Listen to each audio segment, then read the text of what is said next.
When the producers called and asked me to do a TEDx talk, I thought to myself, Christ, I don't even have an undergraduate degree yet. I was overwhelmed with this feeling that I am utterly unqualified to be talking to the world in this way. But that's stupid because I am totally qualified. And that gets into what my talk is about today, the power of self-love and self-esteem. Because there are things I know to be true, like if I could talk to my 15-year-old self, hover above that girl child and whisper her sentiments from my crystalline future, if I could one day master the art of time travel, I would first bestow upon myself the privilege of getting to know myself. At 15 years old, I would say, hey, I really liked that time you wrote me that poem about roses, which was really about domestic violence and all that honesty you mustered up from the mustard seed in your guts, moving mountains and whatnot, with all that courage. And I really liked that time we drew our mother a son on Mother's Day, even though she'd been dead 3 years by then. I really have a lot of respect for you. Smile senseless, ponytail reckless, heart 2-karat gold. Even when the world tried to spin us 3 shades of gray, you were all that in a bag of chips.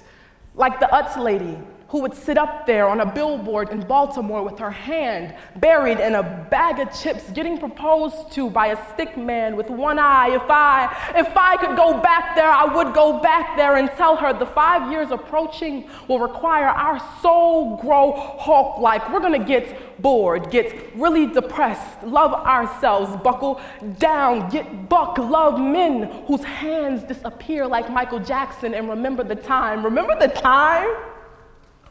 That was crazy. If I could vibrate the jail cells in my skin cells to a frequency so quick I slipped back into 2010, I'd say again, I really have a lot of respect for you. Swiftness. Because time waits for no colored girl. Deadlines approach quick like freight trains, and you always on time. I'd spit myself pickup lines from the sky so that she knew someone wanted her, but she wouldn't know why. Like, hey girl, do you live in a cornfield? Because I'm stalking you. Or did you read Dr. Seuss as a kid? Because green eggs and damn, ain't no soul mating like when you come back to save you. Scoop you, soup, whispers blessings into your sweet aura. This poem isn't about flattery. It is about recognition. I see you smiling at black men on corners because you know the world owes them 400 years of jubilation. I see you, teeth like reformation, gleaming. No fool's gold, just struggle that decided to not kill itself, yet move on and perhaps become God. Girl, I see you in the corner of the F train stunting, bad butterbone, Bengay and beneficence. I wish on you like Harriet's Polaris. I wish on you like, let's cause the evolution of the entire human race. You'll open 1 million middle schools and feel all the cool you didn't at 15. Thank you.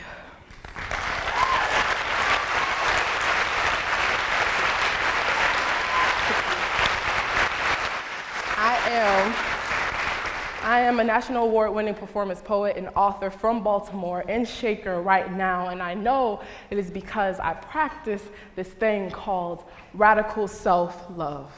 What is radical self-love? Well, to Sonia Renee Taylor and her organization, The Body is Not an Apology, radical self-love is the lifelong commitment to the belief that your body, size, race, sexual orientation are assets that don't need fixing, yet are advantages that you should build your life around and capitalize on. And to me, it's all of those things, but it's also looking in the mirror once a week and saying, I am the most important person in the world to me.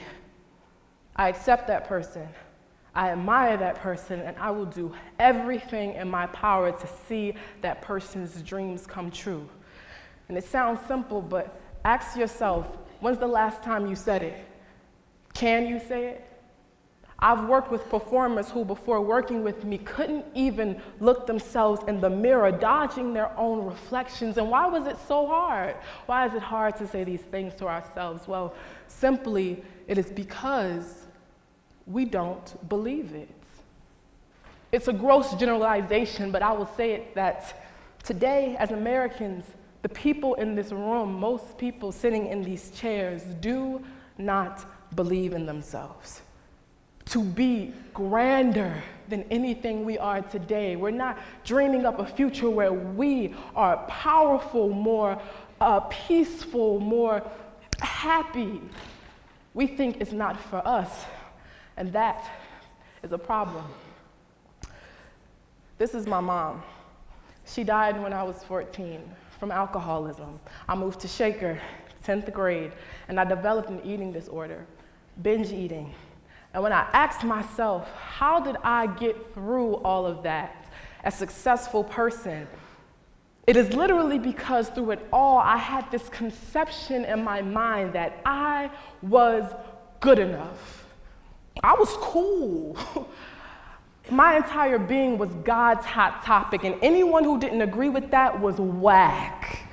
You were irrelevant to me if you didn't think that I was good enough. And when you do that, when you look the world in the face like you have a right to be here, you have attacked the entire power structure of the Western world. And they will call you egotistical, but it is a lie. They're wrong. Keeping that voice alive saved my life because it inspired curiosity about myself. And how could I not succeed when I was curious about my purpose and my limits? And that is the formula. If your kids are failing, it is because you are spending too much time pressing the outside world into them instead of pushing what is inside of them to the outside world, and they can feel that. And they don't like that. Can I write a book? Can I do a TED Talk? Can I go to college? Once you act on radical self-love and self-esteem, these questions quickly become statements. I can write a book. I did that when I was 19. I can do a TED Talk. I'm kind of doing that today. I can do these things. I can survive depression. I did that yesterday. But people will never begin to ask themselves these questions if they don't even care about themselves. Well, what does caring about yourself mean? As a student, it means knowing deep down in your heart that you are more important than any assignment your teacher can give you, and that anything your teacher can do for you, you can do for yourself better. And they know that, but you don't, and that's a problem. They know that you have just as much power in the classroom as they do, but you don't, and that's a problem. And as a teacher, what is radical self-love? It is believing deep down in your heart that you are more important than any limitation the administration can put on you.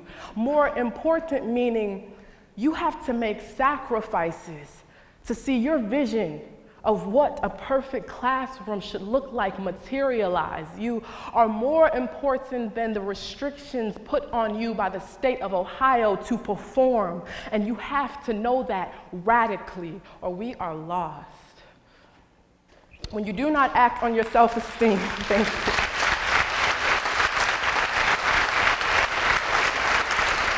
When you do not act on your self-esteem, you aren't loving yourself. And when you aren't loving yourself, you are failing at life. So here are 4 things you can do to reap the fruits of radical self-love. 1, what's your thing? Find that thing that you can do for hours and lose yourself in that skill that when you're doing it, you feel cool, productive, important, challenged. There's a quote by Howard Thurman. It goes, "Do not ask what the world needs. Ask what makes me come alive, and do that, because what the world needs is people who have come alive." So find your thing, do it copious amounts of hours, become the best who has ever done it, and that is a form of self-love too. If you're Black, know your history. Why?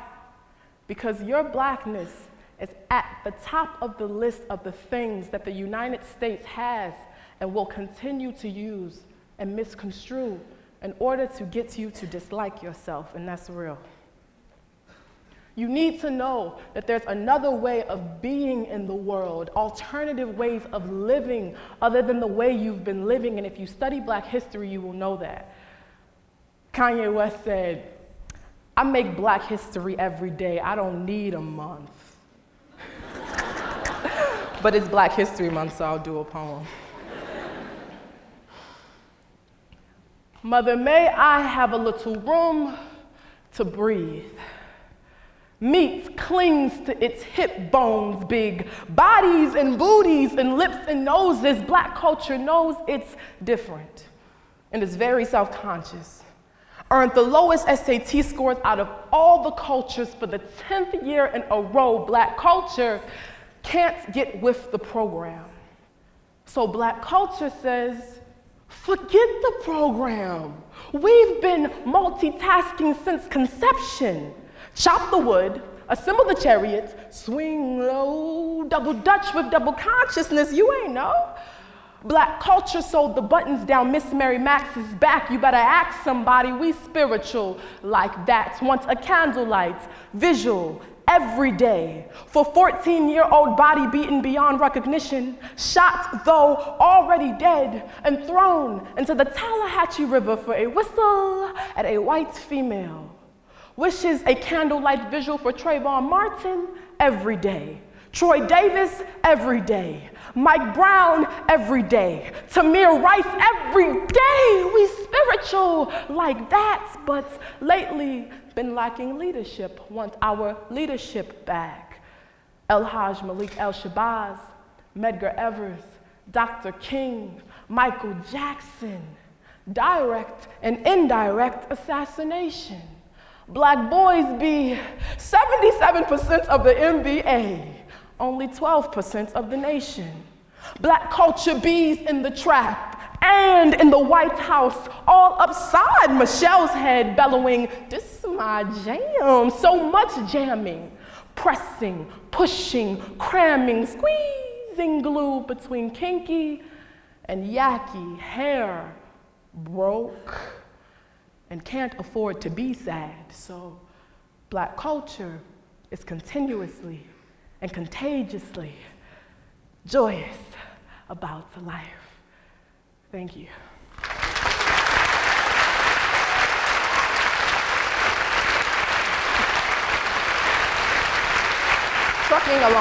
Trucking along here. 3, third step to reap the benefits of radical self-love. Police the people in your head. There's a quote, police the people in your head. There's a quote that goes, if you talk to your friends the way you talk to yourself, they probably wouldn't be your friends anymore.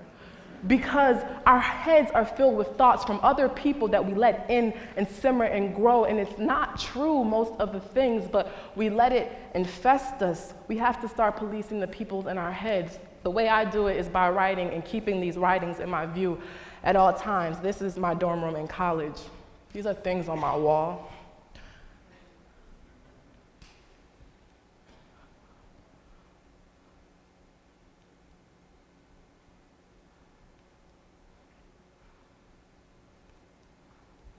You heard it. When I got the call, I thought to myself, I am totally unqualified and I am not good enough. But I had to make the self-love step and say, I am good enough. My voice matters. My life matters.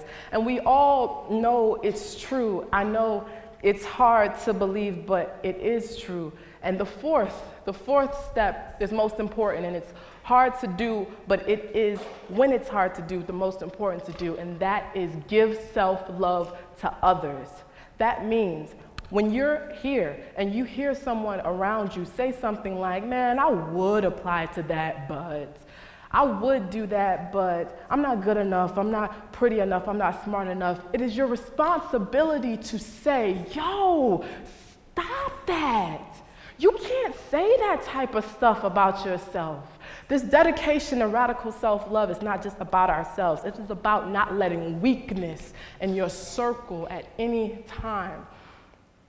Kendrick Lamar, rapper, musical artist, poet, writer, wrote a song and debuted it 6 months ago called I. Has anyone ever heard of I? SNL and Love. I was in Africa when I heard it, died. I want us to read the lyrics of I together. So these are the lyrics. The ones in green are yours, the ones in black are mine. When I point to you, I want you to say your lyrics, okay? Okay, 1, 2, 3. The world is a ghetto with big guns and picket signs. But it can do what it wants whenever it wants. I don't mind.